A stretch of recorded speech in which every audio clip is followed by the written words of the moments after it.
Now to some developments offshore, specifically inside Mongolia. Some changes on legislation continuing to open up what would seem to be opportunities for foreign investment. It's something the growing nation, of course, is desperate to attract.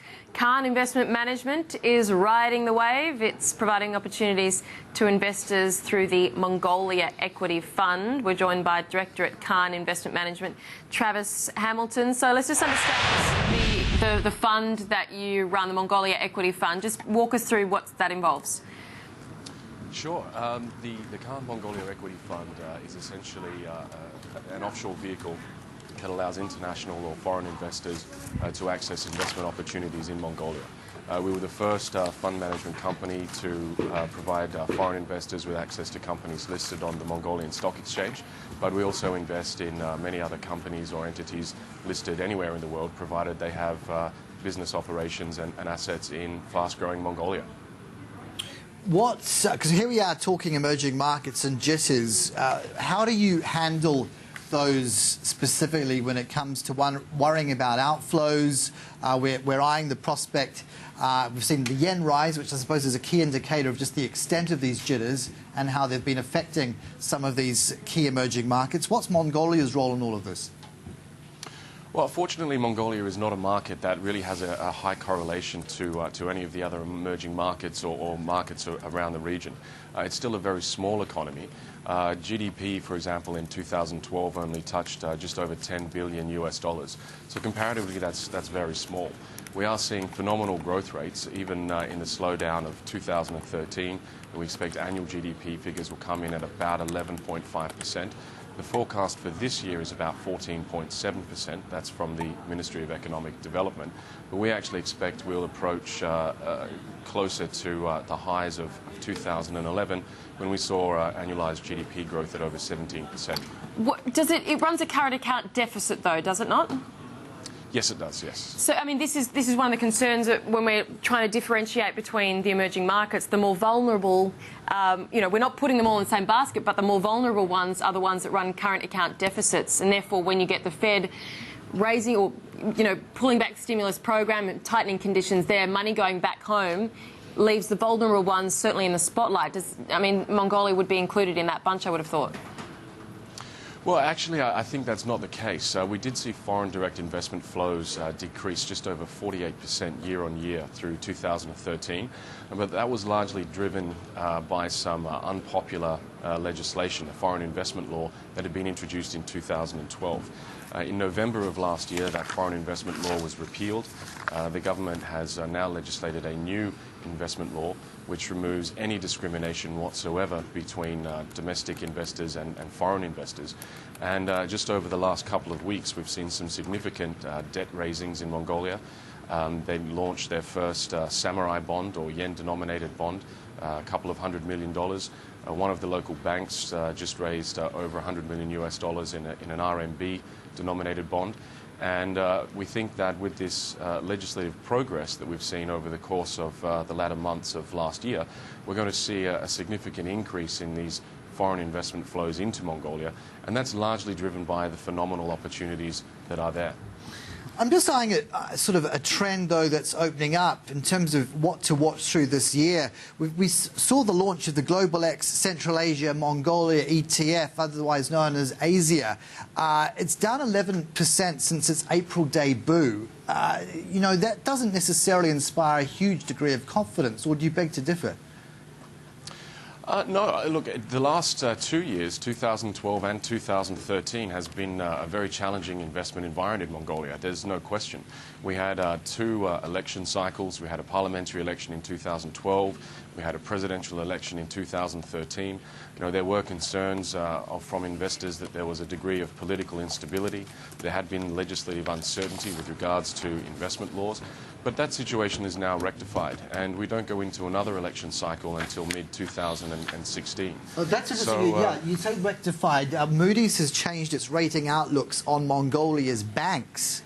The outlook is now negative. So if your banking system has a negative outlook, surely that's raising some alarm bells. Yeah, look, I think that's largely driven by one individual bank in particular. As I mentioned, one of the banks recently just raised a significant debt issue in China. There is no question that the growth and the development of the Mongolian economy is very dependent upon these foreign investment flows. The country simply doesn't have enough revenue generation in its own capacity, to fund the infrastructure development needs, etc., that they need to undertake. I think that, as I said, the opportunities are very, very attractive, and it's not simply in the mining and the resource sector, whether it's infrastructure development, consumer goods. I mean, we've invested in companies on the Mongolian Stock Exchange that are currently, they're profitable businesses, they pay dividends, they're cash flow positive, and they're trading at PEs of between 6 and 7 times. And with the new securities law, which has just been introduced on the 1st of January this year, that totally changes the capital market and now will open up this exchange to direct foreign investor participation. Right. So we think... Okay, point taken. Just to clarify, though, Moody's has fingered 3 banks, not just 1. So it's just worth it. It wasn't an isolated call. It does apply to 3. But you carry on. Brooke, you had something to kind of flag as well. Well, maybe just an extension of that, because again, I mean, we're on the lookout for risks. This is a market that people probably don't understand. They need to be aware of everything. I was just kind of on extension of maybe Carson's point.